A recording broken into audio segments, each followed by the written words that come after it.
estrategias que nosotros vamos a compartir tienen que ver con estimar la temperatura del agua a los 20 segundos, que es un valor que no está en la tabla y es la primera pregunta que se hace en el enunciado. ¿Sí? Entonces, lo que hicimos con Debbie fue hacer un trabajo de anticipación de qué ustedes nos podían decir como respuesta, y acá como que ordenamos esas estrategias en 4 grupos, que es lo que ahora va a describir un poco Debbie. Bien, entonces, bueno, son las que están acá en la presentación. La primera tiene que ver con una estrategia apoyada en el valor inicial que aparece en la tabla. La temperatura a los 20 segundos es de 31,2 grados centígrados y a los 15 segundos es de 29,2. Entonces lo que podrían decir los estudiantes es que aumenta 2 grados en 5 segundos. Esa ustedes la compartieron en el foro, al igual que la segunda estrategia, que es un pensamiento proporcional, cuando hablaban de utilizar regla de 3, por ejemplo, estarían apoyándose en este tipo de estrategia. Decir que, bueno, a los 20 segundos debería ser el doble que a los 10 segundos, entonces la temperatura del agua va a ser el doble. Esto es algo que se trabaja en la escuela primaria y que, bueno, tal vez sería interesante ver cómo se recupera en el aula y cómo también se refuta, ¿no? Ahí el apoyo en los datos que aparecen en la tabla podría servir para pensar en esto, ¿no? Si uno, por ejemplo, está pensando que la temperatura aumenta constantemente, voy a volver a la tabla para ser más explícita, que la temperatura aumenta,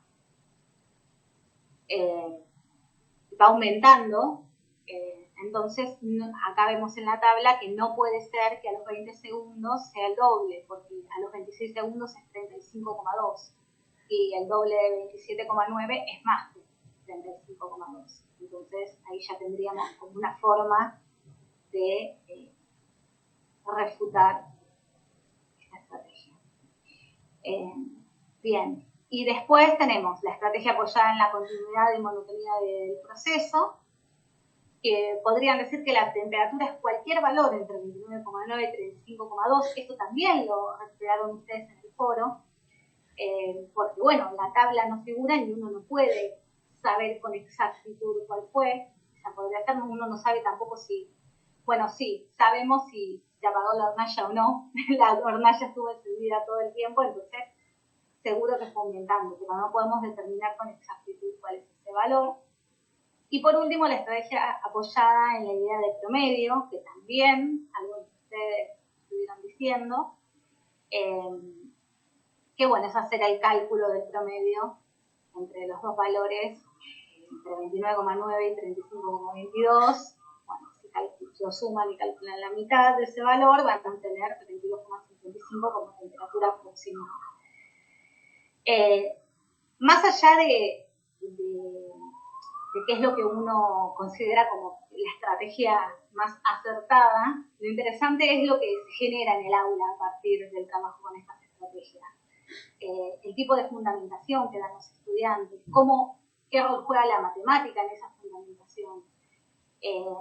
Y eso fue algo que nos pasó cuando lo llevamos al aula, que pudimos ver que este era un problema extraño para los estudiantes porque la respuesta era, bueno, no se podía determinar a la que arribamos y consensuamos, ¿no? Porque fue un debate colectivo y que no había un valor exacto. Eso ya produce ciertos movimientos. Esto fue llevado a un aula de primer año, entonces los chicos volvían del ASPO y empezaban a ir al aula, empezaban a familiarizarse con ciertas prácticas.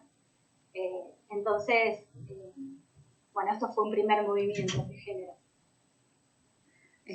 Hago un cachito, un poquito de énfasis en una cuestión, Debbie, que vos mencionaste, que es que la estrategia que está apoyada en el pensamiento proporcional o en la regla de 3 simples nos da un valor que uno podría desestimar, más que nada por el contexto del problema, ¿no? Por cómo es el contexto donde este problema está teniendo lugar, que la temperatura va aumentando hasta llegar a un punto de ebullición. Si uno asume que la temperatura a los 20 segundos es de 59,8, estaría también asumiendo que a los 26 minutos va a bajar la temperatura y ese comportamiento de la variable que estamos analizando no tendría sentido para este problema. Entonces, si bien no es una estrategia que vamos a considerar posible como respuesta, lo que estamos esperando es que el mismo contexto del problema funcione